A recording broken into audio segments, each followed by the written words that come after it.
കഴിഞ്ഞതിലും യൂസുഫ് നബി അള്ളാഹുവിനോട് നന്ദി പറഞ്ഞുകൊണ്ടേയിരുന്നു. ഇതിലൂടെ അള്ളാഹു അദ്ദേഹത്തെ ഈജിപ്തിലെ പ്രധാന വ്യക്തിയായി മാറ്റുകയായിരുന്നു. മുഖ്യമന്ത്രി തന്റെ ഭാര്യയോട് അദ്ദേഹത്തെ നന്നായി പരിചരിക്കണമെന്ന് ആവശ്യപ്പെട്ടു. എന്നും വിശ്വസ്തനായിരിക്കണമെന്നും കൊട്ടാരത്തിൽ ആരും നിന്നെ ഒരിക്കലും ഉപദ്രവിക്കില്ല എന്നും അദ്ദേഹം പ്രവാചകനോട് വാക്ക് നൽകി. അധികം താമസിക്കാതെ അദ്ദേഹം ഈജിപ്തിലെ വളരെ പ്രധാന വ്യക്തിയായി മാറി. അദ്ദേഹത്തിന് അവിടെ എല്ലാ സുഖസൗകര്യങ്ങളും ഉണ്ടായിരുന്നു. അദ്ദേഹം വളരുന്നതോടൊപ്പം തന്നെ ബുദ്ധിയും അറിവും നൽകി അള്ളാഹു അദ്ദേഹത്തെ അനുഗ്രഹിച്ചു. അദ്ദേഹത്തിന്റെ കഴിവുകൾ അറിഞ്ഞ മുഖ്യമന്ത്രി തന്റെ ഭാര്യയുടെ പരിചരണം അദ്ദേഹത്തെ ഏൽപ്പിച്ചു. എന്നാൽ സുന്ദരനായ ആ ചെറുപ്പക്കാരന്റെ സൗന്ദര്യവും ബുദ്ധിയും അറിവും അവളെ ആകർഷിച്ചു. മുഖ്യമന്ത്രിയുടെ ഭാര്യ സുലൈഖക്ക് യൂസുഫ് നബിയോട് ആരാധന തോന്നി. അവർ അദ്ദേഹത്തിൽ ആകൃഷ്ടനായി.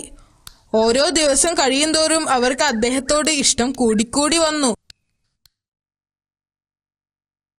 ഇത് കാരണം അവർക്ക് രാത്രികളിൽ ഉറക്കം നഷ്ടപ്പെട്ടു.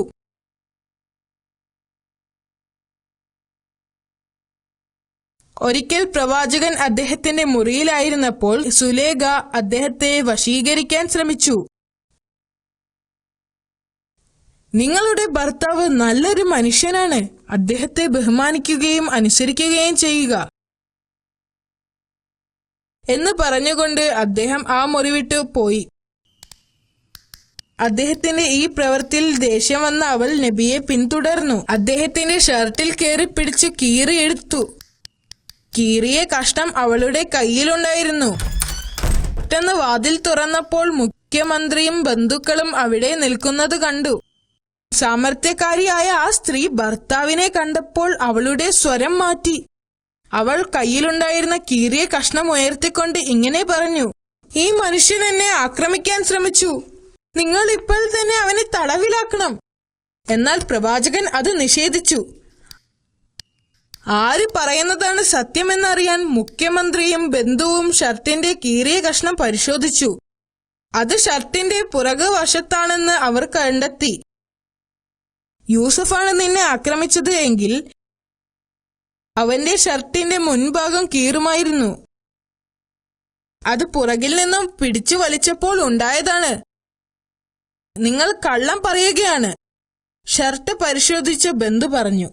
തന്റെ ഭാര്യ കള്ളം പറയുന്നതായി തിരിച്ചറിഞ്ഞ മുഖ്യമന്ത്രി പ്രവാചകനോട് മാപ്പ് ചോദിച്ചു. ഈ കാര്യം ആരോടും പറയരുതെന്നും പറഞ്ഞു.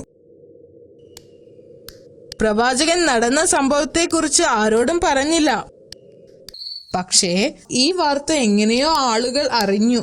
അവർ സുലൈഖയെ കളിയാക്കുകയും സുലൈഖ പുറത്തു പോകുമ്പോൾ അവർ കേൾക്കാൻ വേണ്ടി സ്ത്രീകൾ പരസ്പരം പറഞ്ഞു, അവർക്കെങ്ങനെ ഒരു അടിമയോട് ഇങ്ങനെ പെരുമാറാൻ തോന്നി? അവരുടെ പരിഹാസം കാരണം സുലൈഖക്ക് വളരെയധികം വിഷമമായി. അവർക്കത് സഹിക്കാൻ കഴിഞ്ഞില്ല.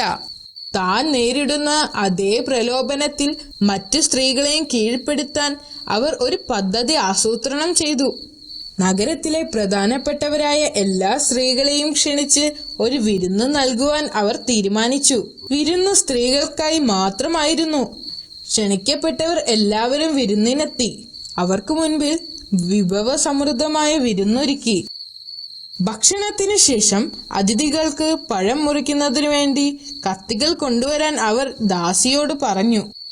സുലൈഖ അവരോട് സംസാരിക്കാൻ തുടങ്ങി. സ്ത്രീകൾ അവരവർ ചെയ്യുന്ന കാര്യങ്ങൾ നിർത്തിവെച്ച് സുലൈഖയുടെ വാക്കുകളിൽ ശ്രദ്ധിച്ചു.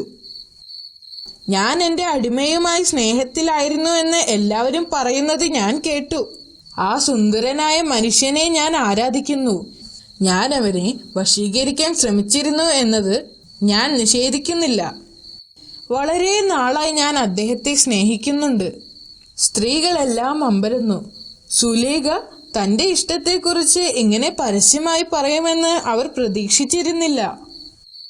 ഭക്ഷണത്തിനു ശേഷം അതിഥികൾ അവരുടെ പഴങ്ങൾ മുറിച്ചു തുടങ്ങി. ഈ സമയത്താണ് സുലൈഖ യൂസുഫ് നബിയെ വിളിക്കുന്നത്. തന്റെ കണ്ണുകൾ താഴ്ത്തിക്കൊണ്ട് അദ്ദേഹം മുറിയിലേക്ക് പ്രവേശിച്ചു. സുലൈഖ പേര് വിളിച്ചപ്പോൾ അദ്ദേഹം തല ഉയർത്തി. യൂസഫ് നബിയുടെ മുഖം കണ്ടപ്പോൾ അതിഥികൾ വിസ്മയഭരിതരായിരുന്നു. അദ്ദേഹത്തിന്റെ മുഖം സൗന്ദര്യം കൊണ്ട് തിളങ്ങുന്നതായിരുന്നു. അത് നിഷ്കളങ്കതയെ പ്രതിഫലിപ്പിച്ചു. പഴം മുറിക്കുകയായിരുന്ന അവർ ആശ്ചര്യപ്പെട്ടു. അവരുടെ കണ്ണുകൾ പ്രവാചകന്റെ മുഖത്തായിരുന്നു. പഴങ്ങൾ മുറിക്കുന്നതിന് പകരം സ്വന്തം കൈകളാണ് മുറിക്കുന്നത് എന്ന് അവർ അറിഞ്ഞിരുന്നില്ല. പ്രവാചകന്റെ സൗന്ദര്യത്തിൽ മയങ്ങിയിരുന്ന അവർക്ക് വേദനയൊട്ടും അറിഞ്ഞിരുന്നില്ല. ഇതൊരു മനുഷ്യനല്ല, അവരിൽ ഒരാൾ പറഞ്ഞു. അതൊരു മലക്കാണ്, മറ്റൊരാൾ പറഞ്ഞു. അതിനുശേഷം സുലൈഖ എഴുന്നേറ്റ് നിന്ന് പറഞ്ഞു, നിങ്ങൾ നിങ്ങളുടെ കൈകളിലേക്ക് നോക്കുക. സ്ത്രീകൾ അവരുടെ കൈകളിലേക്ക് നോക്കി. അപ്പോഴാണ് കൈകളിൽ നിന്ന് രക്തമൊഴുകുന്നത് കണ്ടത്. നിങ്ങൾ എല്ലാവരും എന്നെ കുറ്റപ്പെടുത്താൻ കാരണക്കാരനായ മനുഷ്യൻ ഇദ്ദേഹമാണെന്ന് അവർ പറഞ്ഞു. ഞാൻ അവനെ വശീകരിക്കാൻ ശ്രമിച്ചിരുന്നു എന്നത് ഞാൻ നിഷേധിക്കുന്നില്ല. നിങ്ങളും അവനെ കണ്ട് മതിമറന്നു. നിങ്ങളുടെ കൈകൾ മുറിഞ്ഞത് നിങ്ങൾ അറിഞ്ഞില്ല. അവൻ വീണ്ടും എന്റെ കൽപ്പന അനുസരിക്കാതിരുന്നാൽ അവനെ തടവിലാക്കും. സുലൈഖ പറഞ്ഞു. പ്രവാചകൻ ശാന്തമായി മറുപടി പറഞ്ഞു, കുറ്റബോധമില്ലാതെ ജയിലിൽ പോകാൻ ഞാൻ ആഗ്രഹിക്കുന്നു. പ്രവാചകൻ കണ്ണുകൾ താഴ്ത്തിക്കൊണ്ട് മുറിവിട്ടുപോയി.